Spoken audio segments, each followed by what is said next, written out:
are now listening to British Murders, the True Crime Podcast.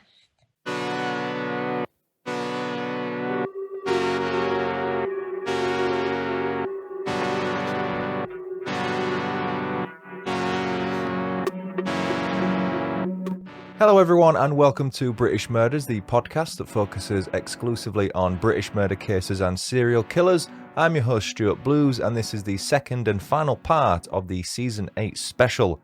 Before we get into it, let's break the ice as we always do. The show's first opening icebreaker segment sounds like this. True facts that sound like bullshit. Did you know that Apollo 11 astronauts Neil Armstrong, Buzz Aldrin and Michael Collins had to complete US customs forms after they returned to Earth from the moon on July 24, 1969? In the section which asks if they had anything to declare, they said moon rocks and moon dust. You can actually find the form online, which I think is quite funny. Now it's time for the show's final opening icebreaker segment. Random quote of the day. I believe that every human has a finite number of heartbeats. I don't intend to waste any of mine running around doing exercises. That was said by Neil Armstrong, one of the aforementioned astronauts. Now, as I said last week, this case was suggested by listeners Hannah Roberts, Lily Johansson and Louise. We're in Gloucester, in Gloucestershire, but I won't be going through any more quickfire facts as I covered those off last week. Before we get going though, let me quickly advise you once more that this podcast contains elements that may be alarming to some listeners. As always, listener discretion is advised. I've spent a while debating how to structure this episode because it's one of the most complicated cases I've ever researched. The murders committed by serial killer couple Fred and Rose West, that we know of at least, occurred between 1967 and 1987. However, none of the murders came to light until 1994 after Fred and Rose were arrested. Subsequent excavation of their properties led to the discovery of several bodies which weren't necessarily found in the order they were killed. There are several offshoot stories in the Fred and Rose West story relating to people such as Uncle John, Fred's brother, their surviving children, and the sheer volume of TV series and books covering the case. If I were to cover every last shred of information surrounding the case, this would probably be a 10-part story rather than just having the 2 parts. Therefore, for this second and final part, I'll focus primarily on the murders the Wests were convicted of, their arrests and the aftermath. What I'm going to do is begin the story in the lead up to the Wests' arrests and provide as much background information as I can about each of the 12 innocent women and children they killed along the way. It's the simplest way to cover the story, in my opinion, and it leaves the smallest chance for confusion, although granted you may still get lost along the way. If you haven't already, I highly recommend you listen to part 1 first. It provides some much needed context and background which will serve you well for this episode. And we begin in August 1992 this week. It was during that month that 5 children were removed from 25 Cromwell Street, the home of Fred and Rose West, after concerns were raised about their welfare. The 5 children in question must have been Louise, Barry, Tara, Rosemary Jr. and Lucy Anna. Only Louise and Barry were Fred's biological children. You'll remember from part 1 that Rose had the other 3 children with either one or multiple sex work clients. I attempted to confirm which children were removed from 25 Cromwell Street, but after failing to do so, a simple process of elimination led me to those 5 names. Mae West will have been 20 in August 1992, and I believe had since moved out. Stephen will have been 19 that month, and again appears to have previously moved out. As for Heather, Fred and Rose's first child together, I'll come on to what happened to her shortly. On that fateful August day, my research indicates it was likely the 6th of August, police had turned up to 25 Cromwell Street. Really hard to say that for me. 25 Cromwell Street. I have to say it so many times in this script also. They turned up there to arrest Fred West on suspicion of raping and sexually abusing his 13-year-old daughter Louise.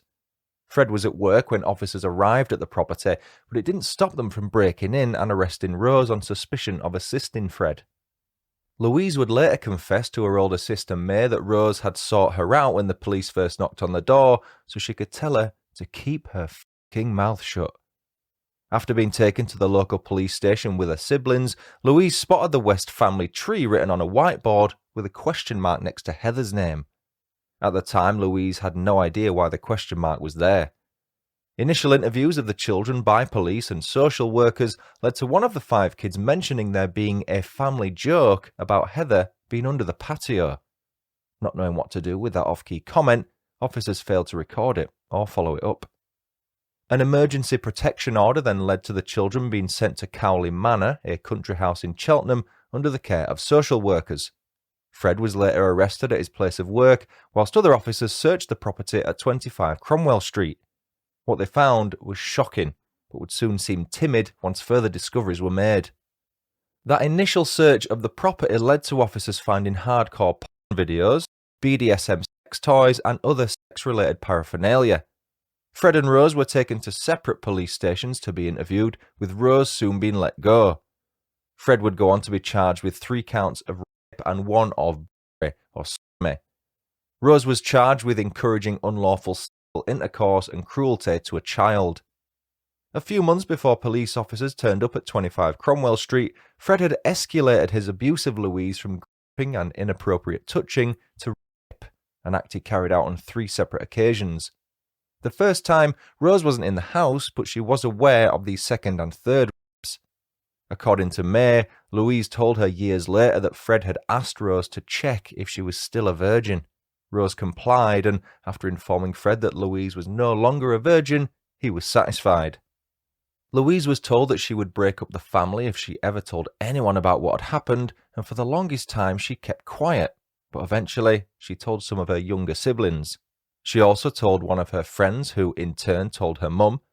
It was Louise's friend's mum who then informed the police and set in motion one of the largest and most expensive murder inquiries in UK criminal history. Fred was sent to a remand prison in Birmingham, but was subsequently released after the case against him collapsed in June 1993. Louise was too traumatised to give evidence in court and testify against her parents. At around the same time, social workers responsible for the care of the West children kept hearing comments about this family joke I mentioned earlier. The kids would infrequently discuss how the patio at 25 Cromwell Street was laid around the time their parents informed them that Heather had moved out. Fred used to threaten them into behaving by saying they would wind up under the patio, just like their sister. A one-off comment, such as the one police officers heard, could understandably be dismissed, but several similar comments over a period of a few months from more than one of the children, that was enough to cause alarm bells to ring. Police officers had previously asked some questions as to Heather's whereabouts, but the answers they received from Fred, Rose and the kids were vague. It was as if the kids had been coached into giving certain responses, something no doubt achieved by way of mental, physical, emotional and sexual abuse from their parents. That and fear. The police were informed of the social workers' concerns in the late summer of 1993, but their inquiries into Heather's whereabouts came up short. If Heather had moved out, escaped, ran away, however you want to word it, she surely would have left some kind of a digital footprint along the way. But there was no record of her paying tax, national insurance, she never visited a doctor, she wasn't registered to vote anywhere. The last the family had heard of her, so they said, was in 1987 when she was 16, but she'd be 23 by now, so she'd surely have a house somewhere, a job to earn some money. To say the police found it odd there was no trace of her in the country whatsoever would be an understatement. Enough evidence was gathered over the next few months to justify being granted a search warrant under Section 8 of the Police and Criminal Evidence Act 1984. The evidence consisted primarily of witness statements from the social workers that had overheard the West children discussing that family joke. On February 24, 1994, Mae West answered a knock on 25 Cromwell Street's front door. Fred was out again, working, but Rose was upstairs and soon summoned by her daughter. The warrant gave Detective Chief Inspector Terry Moore and his team permission to search the garden in connection with the disappearance of Heather. Fred was called and asked to come home, which he did, but he took his sweet time. He took so long that the officers had left by the time he arrived. One source indicated that Fred would visit Gloucester Police Station that evening after voluntarily offering to be interviewed regarding Heather's disappearance. He was adamant that he'd seen his daughter recently in Birmingham. The following day, February 25, 1994, saw officers arrive back at 25 Cromwell Street, and they weren't there for more than 5 minutes before Fred West asked them if he could be taken to Gloucester Police Station. On the way, he informed the officers that Heather was indeed buried in the back garden, but that the officers who visited a day earlier had been looking in the wrong place. Fred was then arrested on suspicion of murdering his daughter, Heather West. Back at the house, Rose was also arrested on suspicion of murdering Heather, but she was taken to Cheltenham police station. Unlike Fred, Rose vehemently denied any involvement in the death of her daughter, something she would continue to do for all of the murders she'd go on to be charged with. That evening, Fred was taken back to the house so that he could point out exactly where Heather's remains were. He was only able to show them a rough area as to where he thought she was buried, which led to a support group officer finding a human femur bone the following day, February 26, 1994.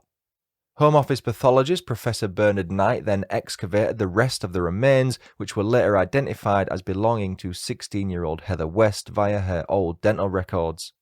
Before the discovery of Heather's remains, Fred had changed his mind about having killed her, but once it became known that remains had been found, he once more admitted to having done so. Heather was a student at Hucklecote Secondary School in Gloucester when she suddenly disappeared in 1987 at the age of 16.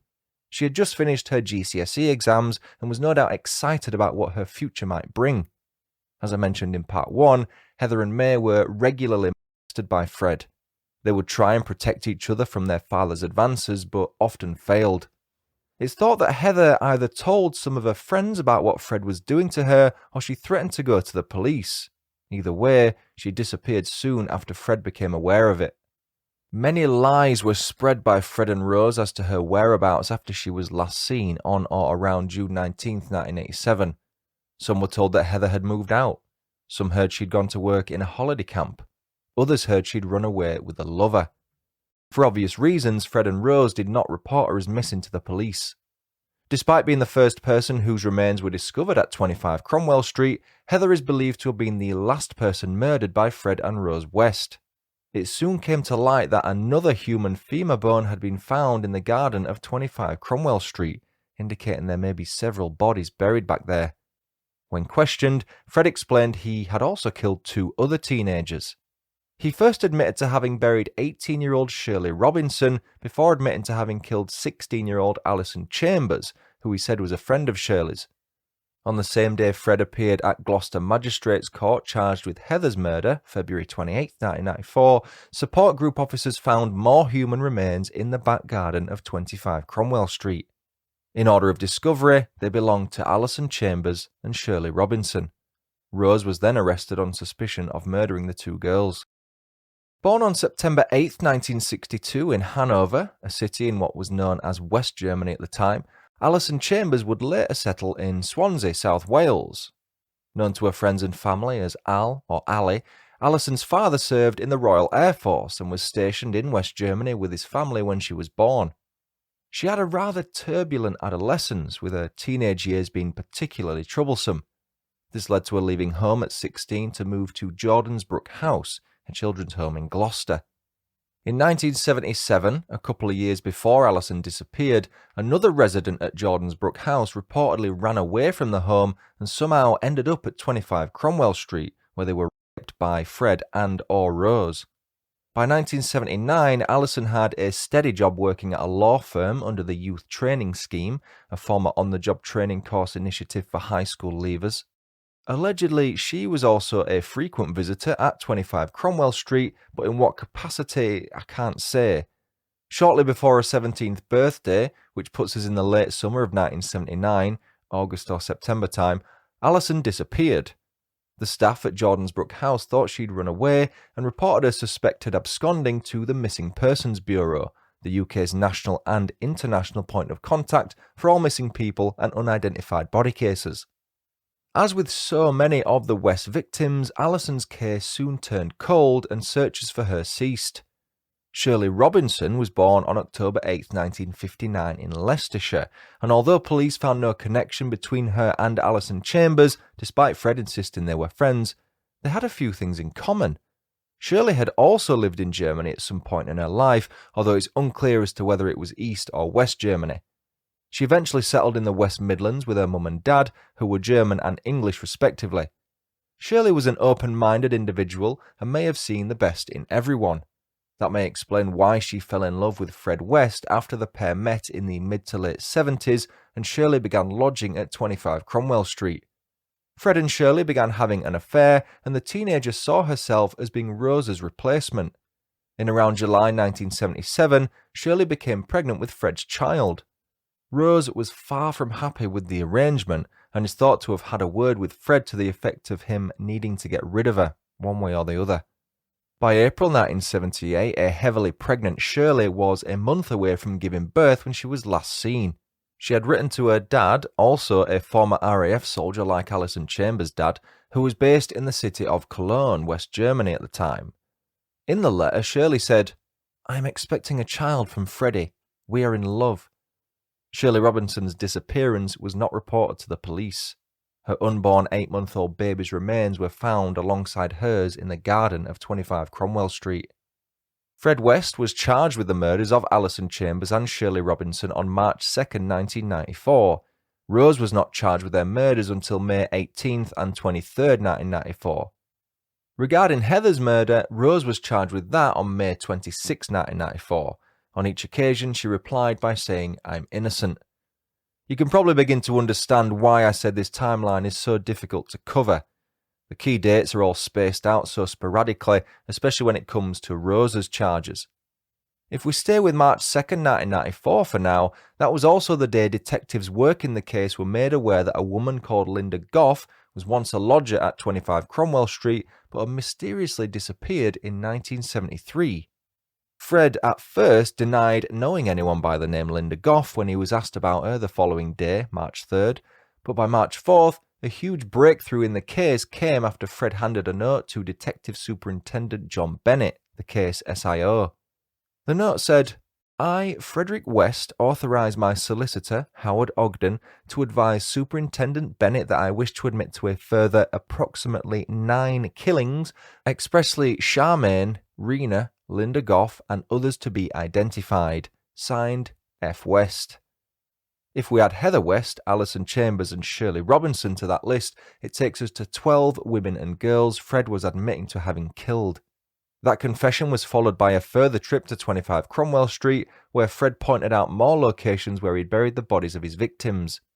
On March 5, 1994, whilst digging up the cellar, detectives found some remains that would later be identified as belonging to Therese Siegenthaler, a 21-year-old Swiss national. She was identified by her dental records and by superimposing her picture onto her excavated skull. Born in Trub, or possibly Trub, a municipality in Switzerland, on October 8, 1952, Therese grew up in the nation's de facto capital city of Bern. After finishing secondary school, Therese wanted to further her education and began a diploma course focusing on secretarial studies. By the time she was 20, we're talking late 1972 or early 1973, Therese had decided that she wanted to continue her studies in England and applied to the Woolwich College in London. With her application successful, Therese began studying sociology. For a job, she worked in retail at a store located within London's Swiss Centre, a former retail building that showcased the best things Switzerland had to offer. It was demolished in 2008. The last time Therese Siegenthaler was seen was on April 15, 1973, after she left her accommodation in Lewisham headed for the Republic of Ireland. She planned to head to the Emerald Isle for Easter, which would have fallen on Sunday, April 22nd that year. The plan was to hitchhike up to Holyhead, a North Wales town located on Anglesey, and then hop on a ferry over to Dublin. Whilst planning her trip, one of Therese's friends warned her to be careful whilst hitchhiking, as it could be dangerous. Therese reportedly responded by saying, "I can look after myself. I'm a judo expert." If you look at a map, you can see that Gloucester, where Fred and Rose lived, is on the way to Holyhead. It's therefore believed that she was picked up there by Fred and Rose, but rather than being given a lift, she was abducted and subsequently murdered. Therese was reported as missing on April 26, 1973, when she didn't return to her accommodation or the Woolwich College. She had told her friends that she would return the week after Easter. Searches for Therese, which included her brother flying to Ireland on several occasions, led nowhere. Her father, a man named Fritz, sadly passed away in 1990 without ever finding out what had happened to his beloved daughter. By then, Therese had been dead for 17 years and lay underneath a false fireplace that Fred had built to hide her body. On the same day Therese's remains were recovered, March 5, 1994, detectives also found some remains in the cellar which were later identified as belonging to teenager Shirley Hubbard, who went missing in late 1994. Fred was also taken to Letterbox Field in Kempley, Gloucestershire, as he had told detectives that he'd buried his ex-wife Rena Costello there. Shirley Hubbard was just 15 when she disappeared on November 14, 1974. Born in Birmingham on June 26, 1959, her birth name was Shirley Lloyd, but she also went by Shirley Owen as well as Shirley Hubbard. She had finished her shift at Debenhams that day in November and was headed home according to her colleagues. The job at Debenhams was part of her work experience whilst at Droitwich High School. The spirited yet vulnerable teenager was never seen again. When her remains were found in the cellar area of 25 Cromwell Street, identification was at first difficult due to the lack of any dental records.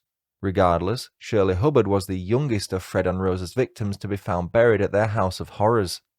Fred would go on to be charged with the murders of both Therese Siegenthaler and Shirley Hubbard on April 8, 1994. Rose received the same charges on April 30, 1994 and May 4, 1994 respectively. On March 6, 1994, I understand these dates are all over the shop, the remains of Lucy Partington and Juanita Mott were recovered from 25 Cromwell Street. Born in St Albans, Hertfordshire on March 4, 1952, Lucy Partington grew up in Bishop's Cleeve, Gloucestershire from the age of 1. A social and incredibly intelligent woman, 19-year-old Lucy was an English student at Exeter University when she went missing in December 1973. After returning home on December 20th to spend the holiday season with her family and friends, Lucy disappeared a week later on December 27th.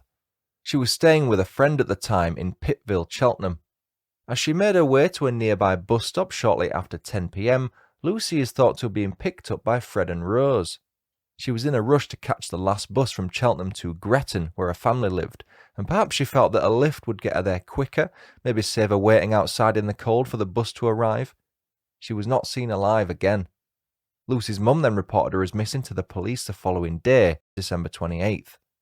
A missing person inquiry was launched, but officers were unable to trace her. Juanita Mott was 18 when she disappeared in April 1975.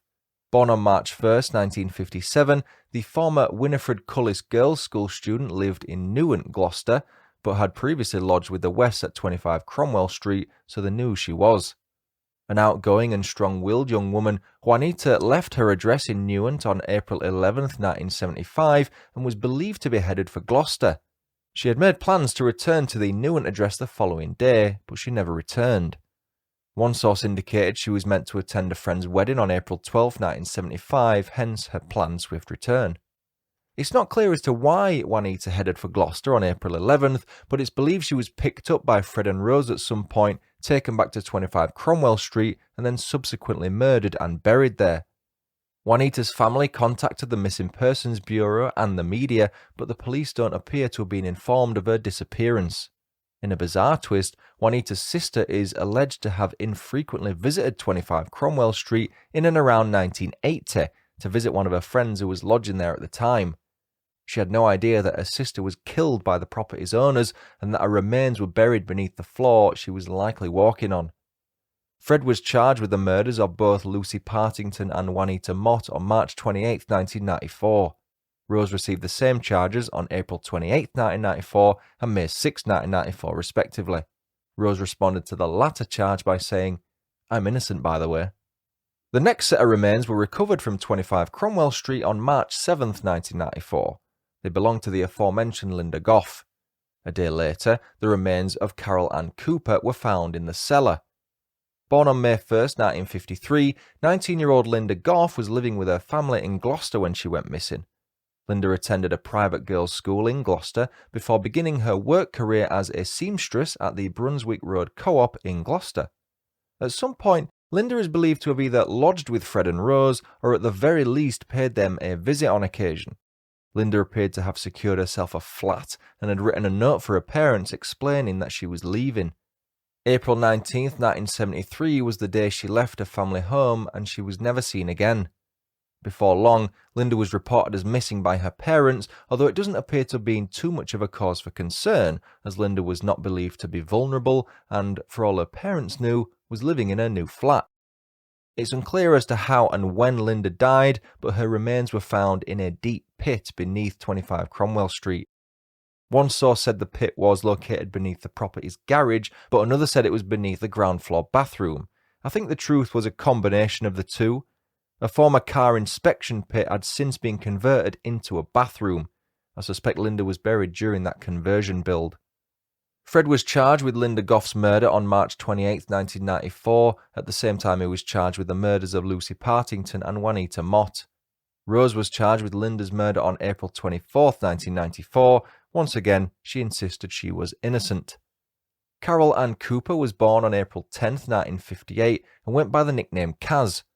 Originally from Luton, Carole moved to Worcester and, when she disappeared at the age of 15, she was living at the Pine Children's Home there. Her background history isn't clear, but she was sometimes granted leave to see her grandma on the odd weekend. I deduce from that her parents weren't around for reasons I don't know. In November 1973, Carole was on leave from the children's home and was spending the weekend with her grandma.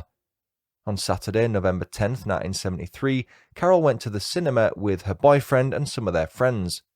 Once the movie had finished, Carole was last seen by her boyfriend boarding a bus shortly after 9 p.m. that evening.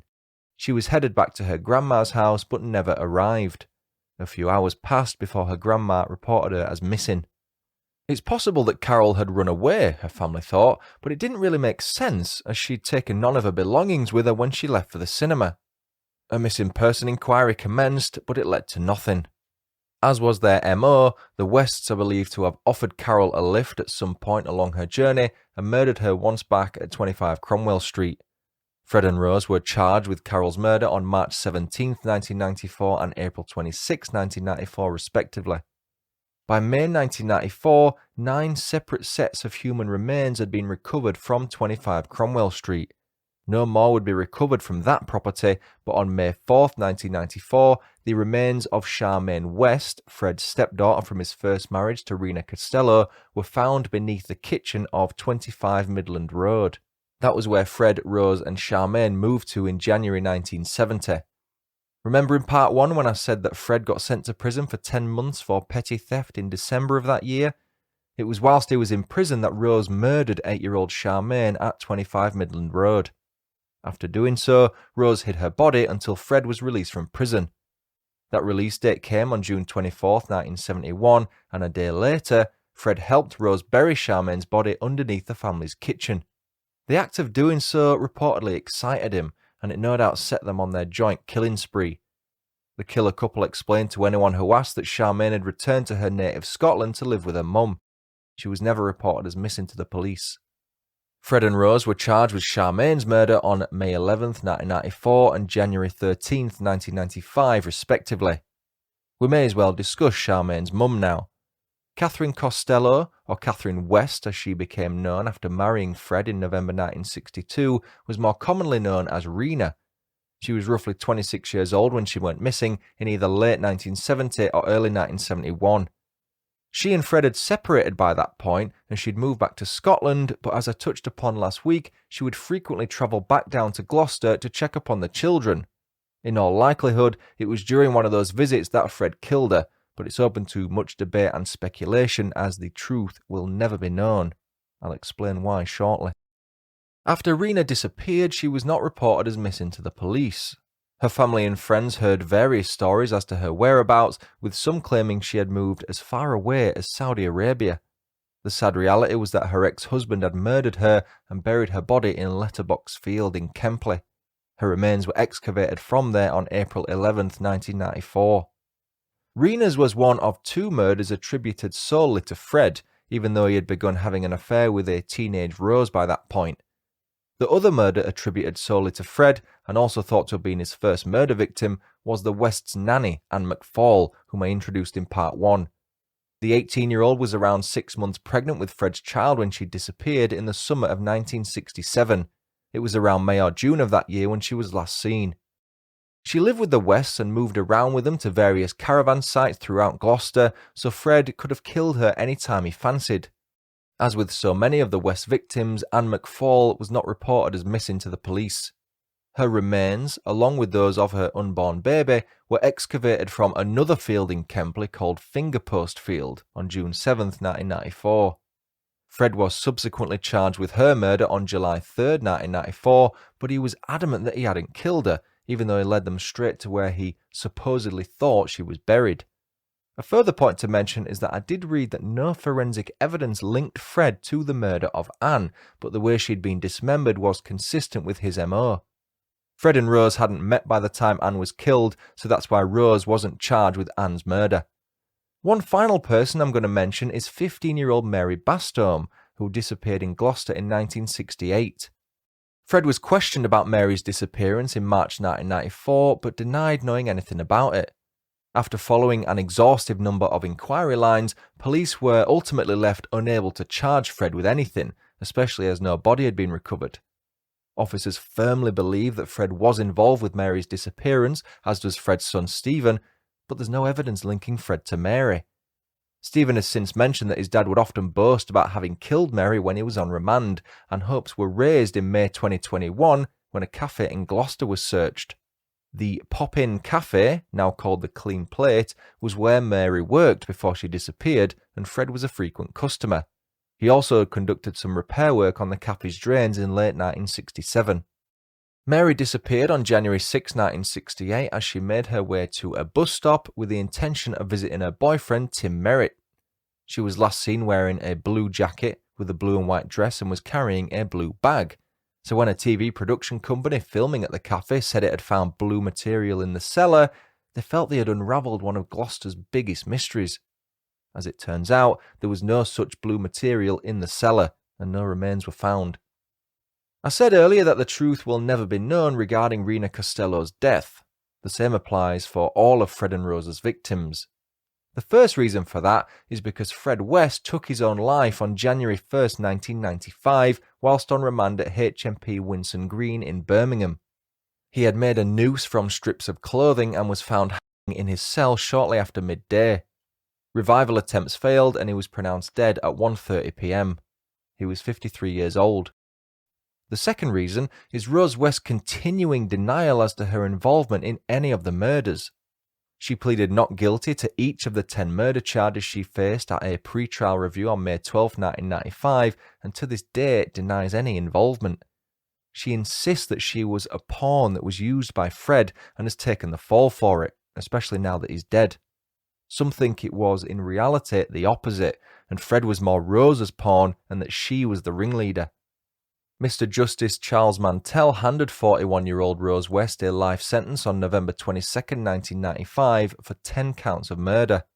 She attempted to appeal her conviction, but it was rejected by Lord Chief Justice Taylor in 1996. That same year, 25 Cromwell Street was demolished after it was bought by Gloucester City Council. The land where it stood is now a wide footpath lined with trees. 25 Midland Road, on the other hand, still exists. Rosa spent most of her jail time in HMP Low Newton in County Durham, but she had to be moved in June 2019 after Joanna Dennehy, another British murderer whose story I covered in episode 1 of season 3, threatened to kill her. She now resides at HMP Newhall in Wakefield, West Yorkshire, where she'll spend the rest of her life. And that concludes the story of British serial killer couple Fred and Rose West. Thanks again Hannah Roberts, Lily Johansson and Louise for suggesting that case. What did you make of it? For me, it's the worst case I've had to research to date. I'll be glad to see the back of it, to be honest. On a more positive note, I've got 7 new reviews to read this week. New Buick left a 5-star review on Apple Podcast Canada titled Well Done. It reads, "So happy I came across this podcast. His voice and accent are perfect for storytelling, bits of humour and a lot of compassion. Started with the oldest episodes and working my way to the present. Keep up the great work." Naomi Rides Horses left a 5-star review on Apple Podcasts UK titled Thoughtful and Thought-Provoking. It reads, "I recently found this podcast after looking for something to keep me company on my early morning dark runs. I really like the style, the episodes are well researched and succinct, I particularly like the interviews, especially the one with Her Honour Wendy Joseph QC. I've now downloaded her book, and what a wonderful book that was. Thank you, Stuart. Keep up the brilliant work. Shell Butty82 left a 5-star review on BritishMurders.com titled Highly Recommended. It reads, "Found this podcast in late January and I've been binge listening since. I cannot recommend this podcast enough. As an East Yorkshire lass, it's nice to hear a familiar twang. I'm intrigued by the cases, as many of them I didn't even know about. Keep up the good work, Stu." Stacey left a 5-star review on BritishMurders.com titled Hey Up. It reads, "Was trying to find a good podcast, but their voice or accents put me off. Then I stopped at this one. No going back now. I found my people." Annie in Stateside left a 5-star review on BritishMurders.com titled Fabulous and Creepy. It reads, "Stumbled on this podcast by accident and was immediately drawn to Stuart's easy storytelling style as well as his humorous comments. Keep up the great work. You make American true crime podcast total shite." Hashtag BritMurAddict, hashtag DaddyFactsRule, and hashtag I miss the haiku icebreaker. Do you know what, with the haikus, I just ran out of creativity. Couldn't be arsed writing them anymore. It's only 5 lines. What is it, 5 lines? 2 lines? 3 lines, actually. I'm just lazy with haikus. Send me some, I'll read them out. Alice left a 5-star review on BritishMurders.com titled Number 1 True Crime Podcast. It reads, "Absolutely fell in love with this podcast. Easy listening and helps me focus. Love that it does lesser known cases with a dip into serial killers. Love the interviews as well. They are helping me decide what job I want in the police. Set the bar high as I'm now all caught up and can't find another podcast to fill its place." And finally, Sophie Dove left a 5-star review on BritishMurders.com titled It's the Way You Tell 'Em. It reads, "I think you're great, Stuart. I listen to your podcast when I'm running or doing my chores. I listen to them on my boring car journeys and they make time go quicker.